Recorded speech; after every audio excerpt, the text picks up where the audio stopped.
أتهزأ بالدعاء وتزدريه وما تدري بما صنع الدعاء سهام الليل لا تخطي ولكن.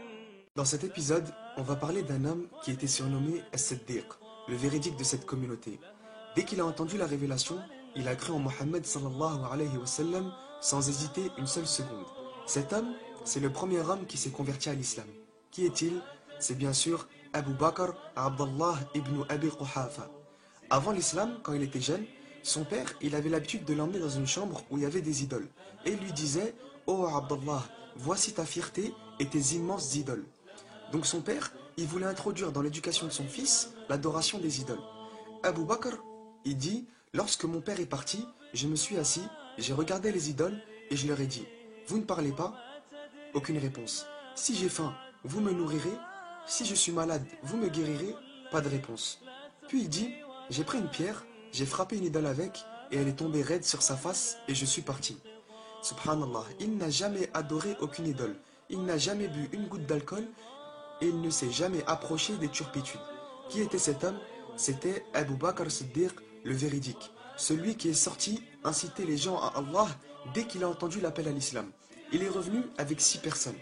Chacune, elles ont reçu la bonne nouvelle du paradis. Parmi eux, il y avait Uthman ibn Affan, il y avait Ja'far ibn Abi Talib, il y avait Abdurrahman ibn Auf et beaucoup d'autres à qui le prophète avait promis le paradis. Abu Bakr Siddiq, ce magnifique compagnon, il a vu les pauvres torturés. Il a vu Bilal se faire frapper, fouetter et traîner sur le sable. Il a vu un compagnon qui s'appelait Khabbab ibn al-Arat se faire torturer jusqu'à ce que son dos soit brûlé. Abu Bakr, il a vu toutes ces scènes devant lui de ses propres yeux. Et vous savez ce qu'il a fait, Abu Bakr, alors qu'il n'était toujours pas musulman à cette époque? Il a acheté Bilal et lui a rendu sa liberté. Puis, il a acheté un autre esclave et lui a rendu aussi sa liberté. Jusqu'à ce que son père lui dise: « Oh Abu Bakr, pourquoi tu fais ça? Achète au moins quelqu'un qui te sera utile. Quelqu'un qui, lorsque tu vas le libérer, sa tribu elle va devenir avantageuse pour toi. Pourquoi t'achètes cela, les faibles, les pauvres, qui n'ont aucune utilité? » Abu Bakr, il a alors regardé son père et lui a dit: « Oh père, je le fais simplement pour la face d'Allah. Allahu Akbar. » Alors, Allah subhanahu wa ta'ala, il a fait descendre ces versets. وسيجنبها الأتقى الذي يؤتي ماله يتزكى وما لأحد عنده من نعمة تجزى إلا ابتغاء وجه ربه الأعلى ولسوف يرضى. Un jour, alors qu'il était à la Mecque près de la Kaaba, il a vu son bien-aimé, il a vu son prophète, il a vu Mohammed sallallahu alayhi wa sallam qui se faisait frapper, étrangler et qui a failli mourir. À cette époque, qui aurait eu le courage de montrer sa croyance, de partir et d'écarter les gens du prophète alayhi sallam? Eh bien c'était Abu Bakr, la personne la plus courageuse de l'époque, qui est parti et a poussé les mécréants, se retrouvant au milieu de la foule. Imaginez-vous l'intensité de cette scène. Il frappe un homme, il en pousse un autre, il empêche un troisième d'atteindre le prophète alayhi salam tout en récitant la parole d'Allah. أتقتلون رجلا أن يقول ربي الله وقد جاءكم بالبينات من ربكم. Puis, quand il a poussé les gens, les mécréants ils sont venus vers lui en laissant le prophète alayhi salam. Et ils l'ont frappé encore et encore, jusqu'à ce que les gens ils ont cru qu'il était mort. Il saignait de la tête aux pieds. Les gens ils l'ont porté chez sa mère, qui n'était pas musulmane, elle l'a soigné jusqu'à l'aube. Et quand il s'est réveillé, sa mère elle était contente, elle lui a dit: « Oh mon fils, mange quelque chose, bois quelque chose. » Et Abu Bakr lui dit: « Je jure par Allah que je ne goûterai rien tant que je n'aurai pas vu le messager d'Allah. » Elle lui dit: « Mon fils, mange maintenant et après tu iras le voir. » Et il lui dit: « Non, je jure par Allah que je ne mangerai rien. » Donc, il était déterminé. Et ils l'ont porté au prophète alayhi salam, qui était assis en secret avec des compagnons. Et quand Abu Bakr, anhu, il est entré chez le prophète, il l'a vu, il lui a sauté dessus en pleurant. Et Abu Bakr dit au prophète, ô messager d'Allah, comment vas-tu? Et il lui répond: moi je vais bien. Et toi, comment vas-tu, ô Abu Bakr? Abu Bakr lui dit: je vais bien, excepté ce que ces libertins m'ont fait. Subhanallah. Il vient de se faire battre à mort. Il s'est né de la tête aux pieds. Il a mis des heures et des heures à reprendre ses forces. Et il dit, je vais bien. Sa seule préoccupation, c'était le prophète, alayhi salatu salam. Ajib. Quand Allah subhanahu wa ta'ala, il a permis au prophète, alayhi salatu salam, d'émigrer vers Médine, il y a quelques compagnons, ils ont émigré avant lui. Et Abu Bakr, il n'a pas voyagé. Pourquoi? En fait, il a attendu d'émigrer avec le prophète, alayhi salatu salam. Parce qu'un jour, le prophète, alayhi salatu salam, il est venu voir Abu Bakr et lui a dit, oh Abu Bakr, Allah m'a permis d'émigrer. Et Abu Bakr, il lui dit alors, et la compagnie, en parlant de lui-même, c'est-à-dire, est-ce que Allah m'a permis d'émigrer avec toi? Et le prophète, alayhi salatu salam, il lui dit, oui, la compagnie aussi, oh Abu Bakr. Alors Abu Bakr, il a pleuré. Et vous savez pourquoi Abu Bakr, il a pleuré? Il a pleuré parce qu'il était heureux de pouvoir partir avec le prophète, alayhi salatu salam, et de faire ce voyage avec lui, alors que c'était le voyage le plus dangereux à cette époque. Malgré ça, Abu Bakr, il a pleuré parce que Allah, il l'a choisi pour être le compagnon du prophète, alayhi salatu salam, pendant ce voyage. Ce jour-là, Abu Bakr, il a préparé toute sa famille. Sa fille Esma, Aisha, Abdurrahman, son fils, la servante, les moutons, les bêtes, la famille entière était prête au voyage, opérationnel. Et il dit au prophète, alayhi salatu salam, ô messager d'Allah, ne t'en fais pas, tout est prêt. Donc, il prépare pour le prophète, alayhi salatu salam, les bêtes, la nourriture, les affaires et tout ce dont il avait besoin. Et ils ont pris la route pour partir vers la grotte Thawr. Et Abu Bakr, il rentre dans la grotte pour l'examiner, voir s'il n'y avait rien de dangereux, etc. Et il n'y avait rien, donc ils se sont installés. Une fois installés, il a vu un petit trou, et Abu Bakr, il a posé son pied sur le trou, qui était à l'intérieur de la grotte, pour empêcher que quelque chose ne puisse atteindre le prophète, alayhi salatu salam, comme des insectes, des serpents ou des scorpions. Et le prophète, alayhi salatu salam, il était tellement fatigué qu'il s'est endormi sur la jambe d'Abu Bakr. Et donc, Abu Bakr, il ne dormait pas, il était assis et il surveillait le prophète, alayhi salatu salam. Et à ce moment-là, il y a quelque chose qui a piqué Abu Bakr au niveau de son pied. Et il souffrait énormément. Mais il n'a pas bougé d'un poil pour ne pas réveiller le messager d'Allah. Il avait super mal, mais il ne pouvait pas parler, il ne voulait pas bouger, rien. Donc, de par la douleur, ses yeux, elles ont versé des larmes. Et ces larmes, elles sont tombées sur le visage du prophète, alayhi salatu salam, qui a ouvert les yeux et a dit, qu'est-ce que tu as? Abu Bakr lui a répondu, rien.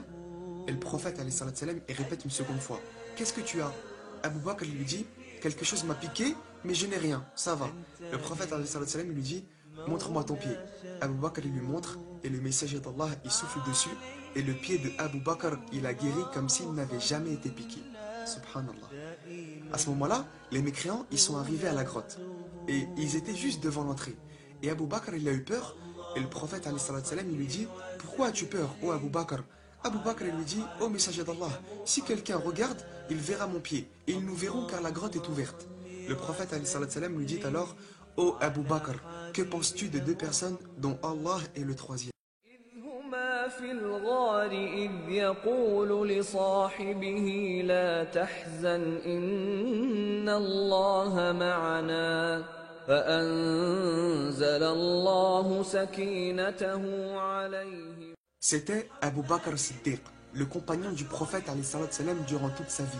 Le prophète, alayhi salatu salam, il entrait avec Abu Bakr, il sortait avec Abu Bakr, il émigrait avec Abu Bakr, il s'est marié avec la fille d'Abu Bakr. 24 heures sur 24, il était avec Abu Bakr.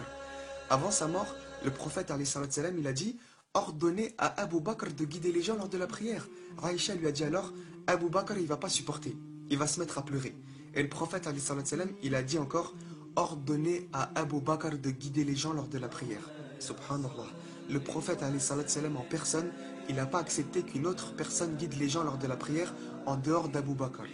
Le prophète, alayhi salatu salam, est mort et Abu Bakr, il est entré chez sa fille Aïcha et il l'a vu allongé sur le lit et il a soulevé le drap qui était sur son visage et il a embrassé le front du prophète, alayhi salatu salam, et il a pleuré. Et il a dit, bonté tu es, vivant ou mort, ô messager d'Allah. Les gens ils sont rassemblés en disant que le prophète, alayhi salatu salam, il était mort. Et Abu Bakr, il a dit avec sagesse, quiconque adorait Mohammed, qu'il sache que Mohammed est mort. Et quiconque adore Allah, qu'il sache qu'Allah est vivant et qu'il ne meurt jamais. Allahu Akbar. Une telle lucidité après la pire tragédie qu'ait connue la communauté. Donc après, Abu Bakr il a été désigné calife et le premier successeur du messager d'Allah. Les gens, ils l'ont accepté en majorité. Et quelques servantes de l'époque, elles disaient, Abu Bakr, il triait nos chèvres dans le temps et maintenant qu'il est devenu calife, il va nous oublier. Et Abu Bakr, il a entendu cette parole et il a dit non, je jure par Allah que je ne changerai pas. Je trayais vos bêtes avant le califat, alors je traierai vos bêtes après le califat. Subhanallah. Omar ibn al-Khattab, il avait l'habitude de le voir partir après Salat al-Fajr. Et un jour, il s'est dit, je vais le suivre pour voir où est-ce qu'il va tous les matins comme ça après le Fajr. Donc il l'a suivi, et Omar, il l'a vu entrer dans une maison. Il a attendu que Abu Bakr il rentre, qu'il fasse ses affaires, qu'il sorte. Et après, Omar, il rentre dans cette maison. Qu'est-ce qu'il voit? Il voit une vieille femme assise par terre. Elle était paralysée et aveugle. Et Omar, il demande à cette femme, qui est cet homme? Et qu'est-ce qu'il vient faire tous les jours chez vous?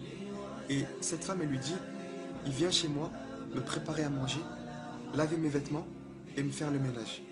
Et là, Omar, il se met à pleurer et il dit à cette femme, mais qui est-il? Et la femme, elle lui dit, je jure par Allah que je ne le connais pas et que je n'en ai aucune idée.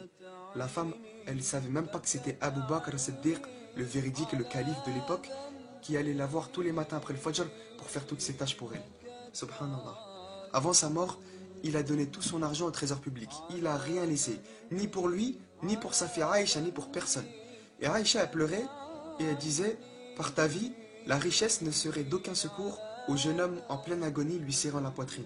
Dans le sens, ta richesse, elle ne sera d'aucun secours. Allah, il a décidé de prendre ton âme, il va la prendre. Et Abu Bakr, il lui dit, oh Aïcha, dis mieux que cela. Et Aïcha lui dit, que dois-je dire? Et Abu Bakr, il lui dit, dis plutôt, وجاءت سكرة الموت بالحق ذلك ما كنت منه تحيد. Après ça, il a rejoint son Seigneur, subhanahu wa ta'ala, et il a été enterré à côté de son bien-aimé, sallallahu alayhi wa sallam. C'était Abu Bakr as-Siddiq, une fierté et un honneur pour notre communauté.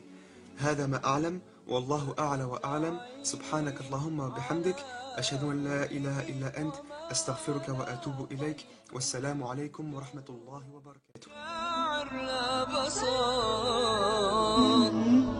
نبت شيطان ظهر غفلة واحنا ساجدين